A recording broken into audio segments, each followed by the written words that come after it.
Tim Steele. Some would call him the most talented racer who we never got to see at his peak. With over 40 ARCA wins and 3 championships to his name, his aspirations to race for a Winston Cup were dashed after a life-changing crash at Atlanta. While he returned to winning ways as a part-timer in a remarkable comeback story, he never reached the top level of NASCAR again. Nor could he bring a first-of-its-kind family team to reality. But what if his accident never happened? Just days later, he and his father were set to make the deal of a lifetime.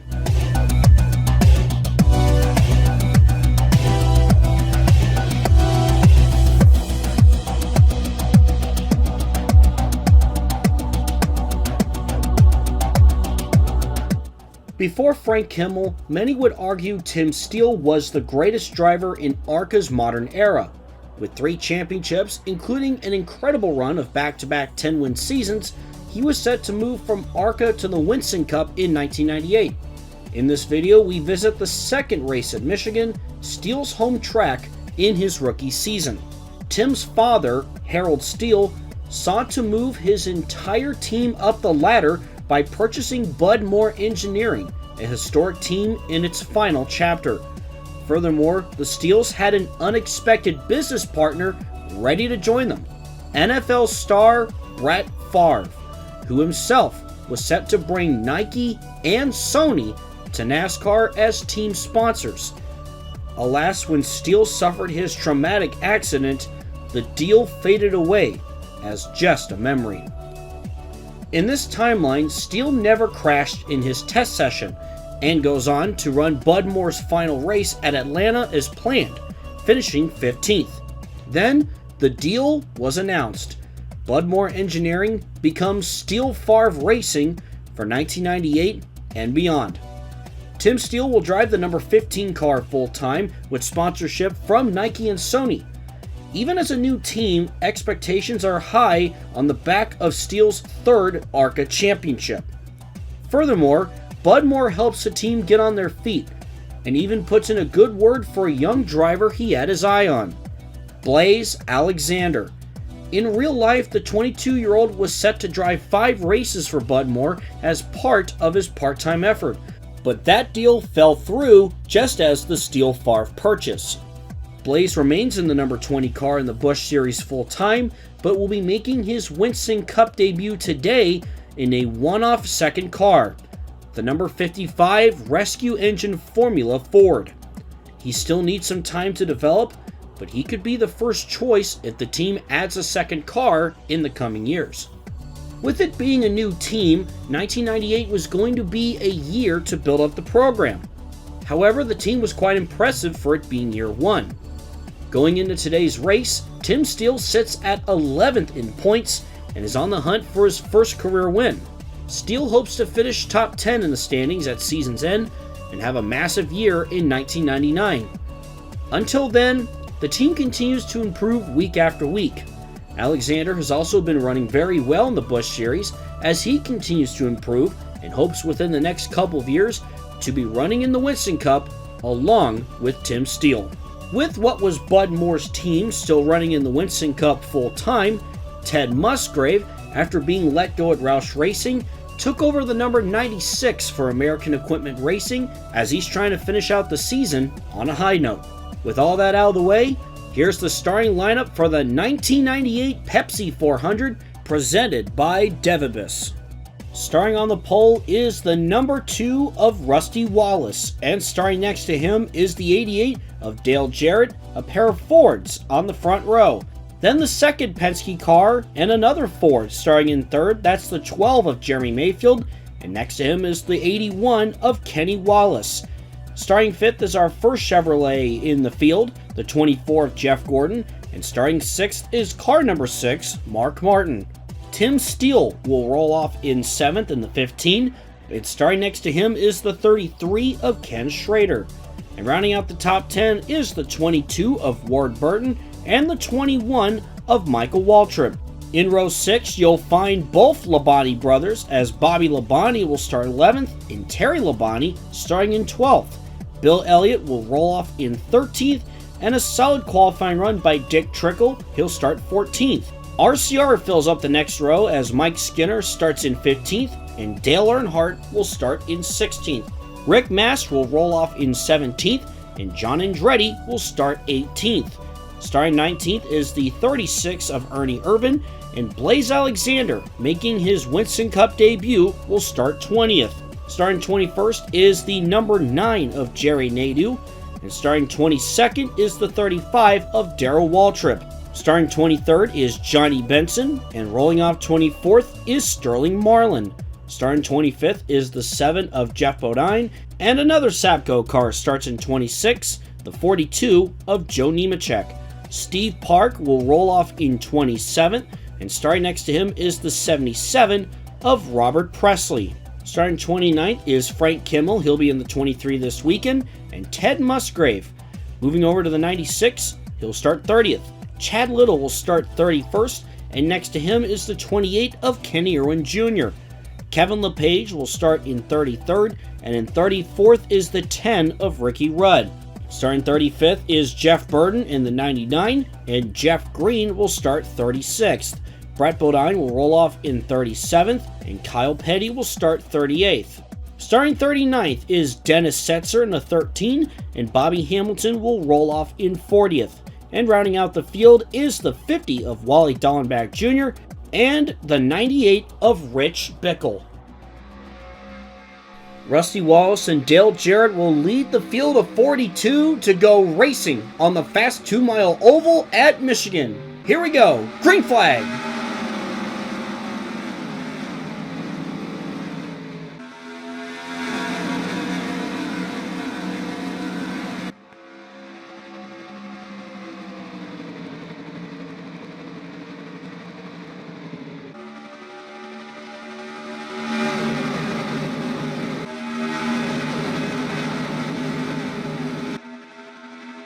Down the backstretch, and Dale Jarrett looks to the inside of Wallace, and side by side into turns 3 and 4 as Rusty Wallace continues to hold advantage, and he's going to lead the first lap.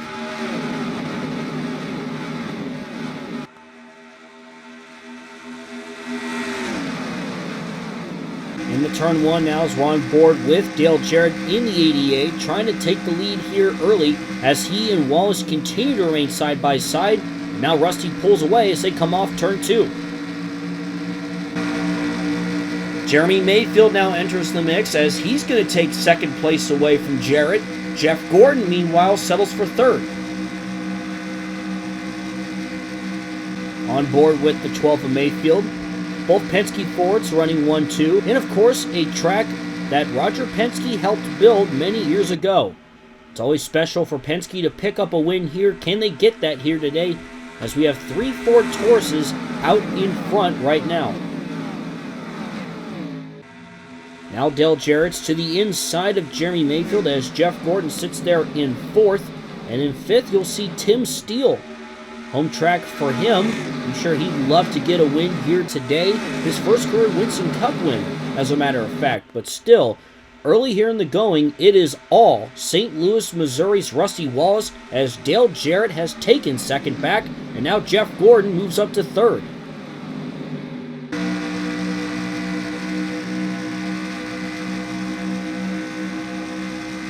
Coming to lap 4, and now we have a battle for the lead. Here comes Dale Jarrett again to the inside of Wallace. And into turn 1, Dale Jarrett has the advantage. He may have some help from Jeff Gordon in the 24 as they head down the backstretch. Jarrett still trying to hold on to the lead as we go on board with Jeff Gordon. Side by side, Jarrett and Wallace into turn 3. And there he goes, new leader, Dale Jarrett in the 88. Dale Jarrett, who has found a lot of success for Robert Yates Racing in that number 88 Ford. He'd like to get another win here today as Jeff Gordon now is looking for second. Back comes Rusty Wallace now as they head into turn 1. Wallace is going to take the lead back, and I'm sure he's going to be tough to beat today. We definitely have an exciting race so far on our hands as we're on board with the 2. Looking back at the 88, And you see right behind them is Mark Martin in that number 6. The Fords are looking strong in what's pretty much their home track.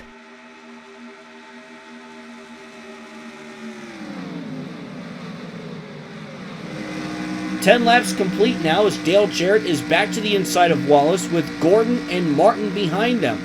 Jarrett trying to get the lead back as they remain side by side and back to the start-finish line.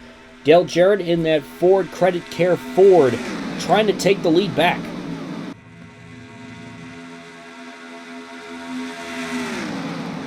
Tim Steele is looking strong here early as he runs in the top 10. Back up front, it's currently a battle of about 6 cars between Wallace, Jarrett, Gordon, Martin, Mayfield, and Bobby Labonte. Side by side by side, it's almost like as if you're watching a race at Daytona or Talladega. This has definitely been a fun race to watch so far, and I wouldn't go anywhere if I were you. Plenty of racing left to go here in Michigan. Back to the line, 3 wide. Here comes Jeff Gordon now, but Dale Jarrett continues to hang on to the lead for the time being. Look at this, 3 wide for the lead still as they come off turn 2. Jeff Gordon is side by side with Dale Jarrett for the lead as he has an advantage, but that will be short-lived as Jarrett continues to hang on. Ford looking for a win in their backyard.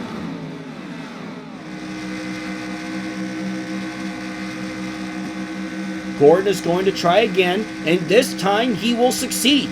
Jeff Gordon becomes the 3rd different leader now, as Jeremy Mayfield is trying to lure in 2nd. Can Gordon pick up the win today? Jeff Gordon has been one of the hottest drivers in NASCAR over the last several years. There's plenty of competition here. Dale Jarrett looks strong. We talked about Rusty Wallace. We talked about Mark Martin as we're on board with the 24 there. As they come off turn 4, it is still Dale Jarrett out in front.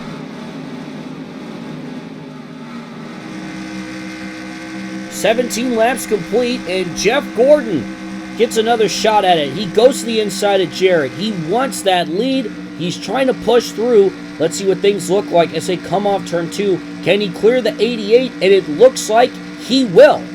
Jeff Gordon now leads as we see now Jeremy Mayfield once again back on the move. He's got help from his teammate Rusty Wallace. Mayfield now jumps into 2nd for the time being. As they come off turn 4, Jeff Gordon, the Rainbow Warrior, out in front here in Michigan.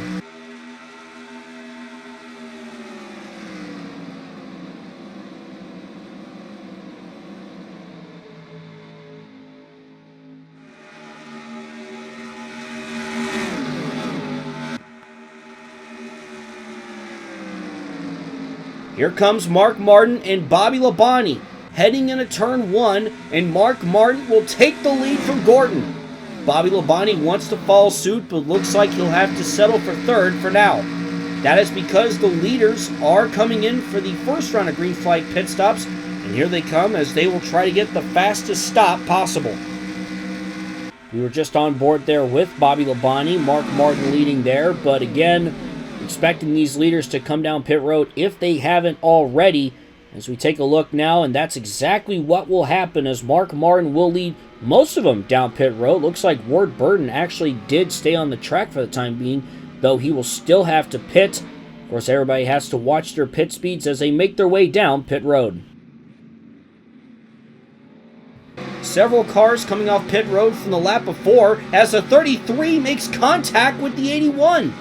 That was Ken Schrader slamming into Kenny Wallace as it looked like the 81 may have stalled for a moment coming off pit road. Ward Burton currently leads the way as we've been cycling through pit stops, and we have trouble with the 10 of Ricky Rudd. Rudd just hit the pit road wall at the entrance.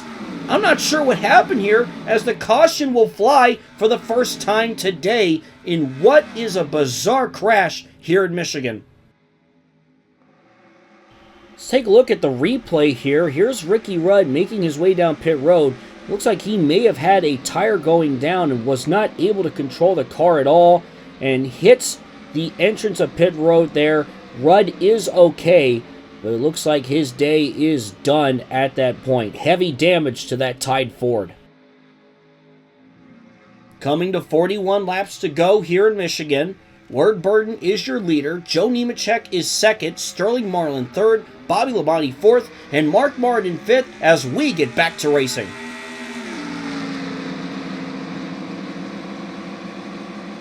Into turn one, Ward Burton has cleared all lap traffic. A good restart by that NBNA Pontiac for Bill Davis Racing. I'm sure Ward Burton would love to get a big win here today for sure. And back behind him, you see Satco Racing's Joe Nemechek there in the 42. Nemechek looking for a win as well. Sterling Marlin.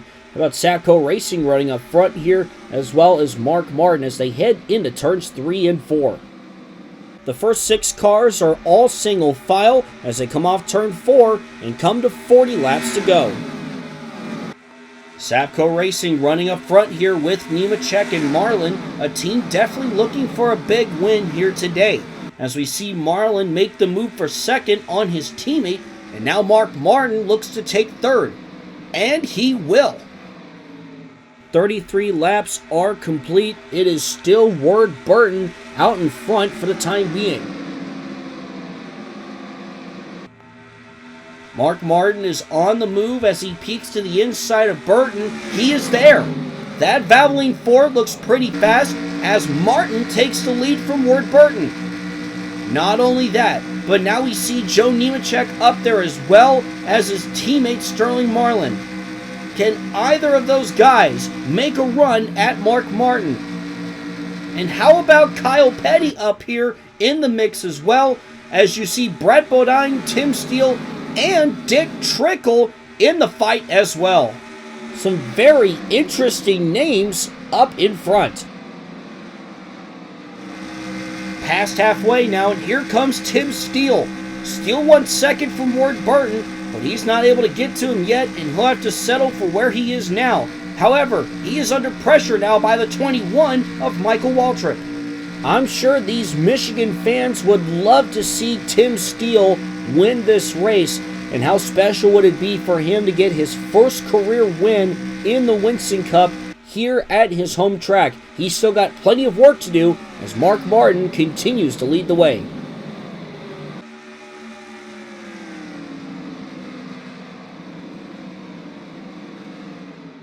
We are in the final round of green flag pit stops as we see Ward Burton making contact with the 7 of Jeff Bodine. No issues, however. Close call. Both drivers will keep going as we are still cycling through.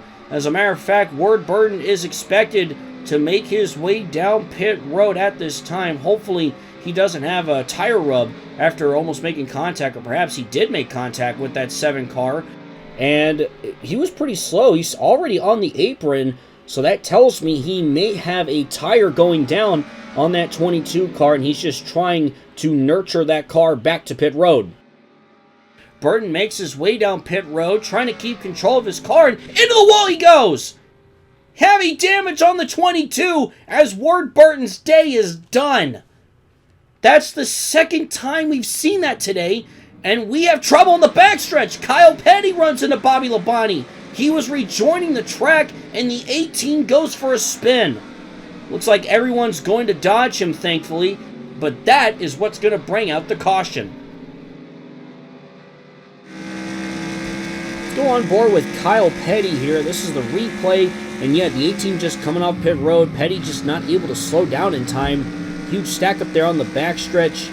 Petty's fine, though. Not a whole lot of damage, as Bobby Labonte, I think, got the worst end of it. He did get held up by Brett Bodine just a bit, as you see Labonte going for a spin there. He does keep going after he gets his car back under control.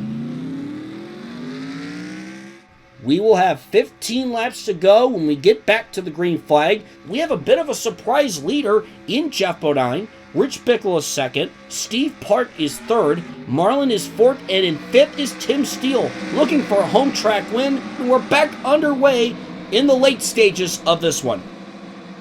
Who is going to get the win here today? I couldn't give you a good answer here because I just think there are so many names in contention here and some surprise names. As I just mentioned, Jeff Bodine, Rich Bickle, Who expected those guys to run up in front? Or perhaps Steve Park even? So they roar down the backstretch and they go into turn 3. Look at Rich Bickle now looking to the inside of Bodine.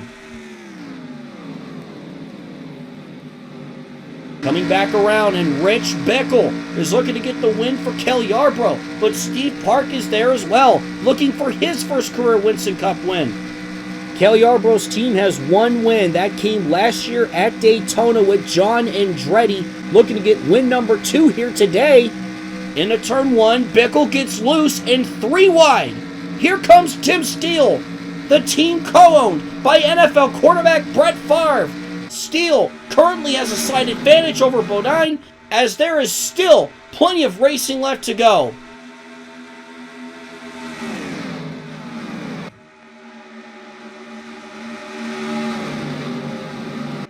Back to the line, Tim Steele leads for the first time today.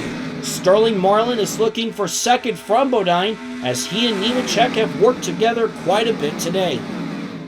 10 laps to go for Tim Steele, the 3-time ARCA champion who made the jump to the Winston Cup, continuing to prove himself week after week, but now he's under fire from Sterling Marlin. Tim Steele is really going to have to show what he's made of here. Again, this is a new team technically, bought from a legendary owner in Bud Moore. This team continues to improve week after week. Here comes Marlin to the inside. Jeff Gordon is fast approaching as well. Marlin side by side with Steele as they come off turn 4. Marlin trying to take the lead. I know Felix Sabates is rooting him on. He'd love to get a win here today. But here comes Jeff Gordon. We've talked a lot about Steel Favre Racing, but how about Blaze Alexander making his first Cup start? He's currently in 5th. Both cars in the top 5. What a run by this team.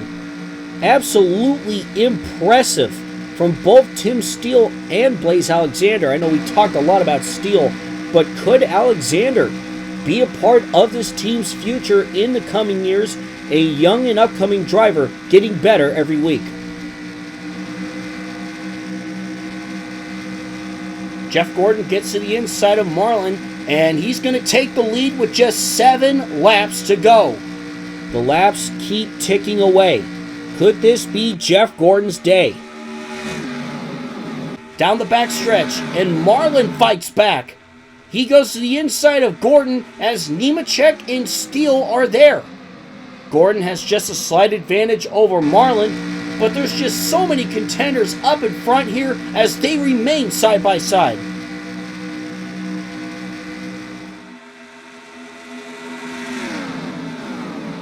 Four laps remain here in Michigan. And here we go, 3 wide. Where did Rusty Wallace come from? Wallace, who started on the pole, is looking to steal the win. And now Rusty Wallace leads. Marlin is second, and back comes Tim Steele in the 15. Still so many contenders that could potentially win this race, but right now it is Rusty Wallace, and it looks like he is up there when it matters the most. It's not about who leads on the first lap, it's all about who's going to lead on that final lap coming to the checkers. 3 to go now. Marlin is to the inside of Wallace. The battle of the beers is on. Coors Light versus Miller Lite. Who's going to have the upper hand here? Perhaps the Nike car wants to say something about that. He's right there in 3rd, but Rusty Wallace back on the charge on the outside, looking to take the lead back, and he's going to. He's got all the momentum he needs. Wallace clears Marlin. And as they head into turn 3, trying to use a little bit of side draft there, as Rusty Wallace is going to pull away once again. It's going to be tough beating him now, but he's got a whole lot of contenders to hold off here as they come back to the start and finish line. Wallace and Marlin are still side by side, and behind them are Gordon, Steele, and Alexander. Don't go anywhere, folks. We could have a really exciting finish on our hands. And perhaps we could have a photo finish, and I pretty much would not be surprised if we did get one. Rusty Wallace into turn 3 now, clears Marlin again. Marlin, Steele, Gordon, Alexander, Brett Bodine, so many in contention here to what's been an exciting race. Final lap at Michigan for Rusty Wallace. Can Marlin, Gordon, Steele, or anyone catch the two? They are running out of time. This is it. Marlin has to clear Gordon here if he wants a shot at Rusty Wallace, but he's not going to do that. Perhaps they're out of time as Rusty Wallace cruises down the backstretch and is also looking to cruise to a victory. Rusty Wallace came in clutch when he needed to be, and this will be a crucial win for him and Roger Penske, the man who helped make this track to what it is today.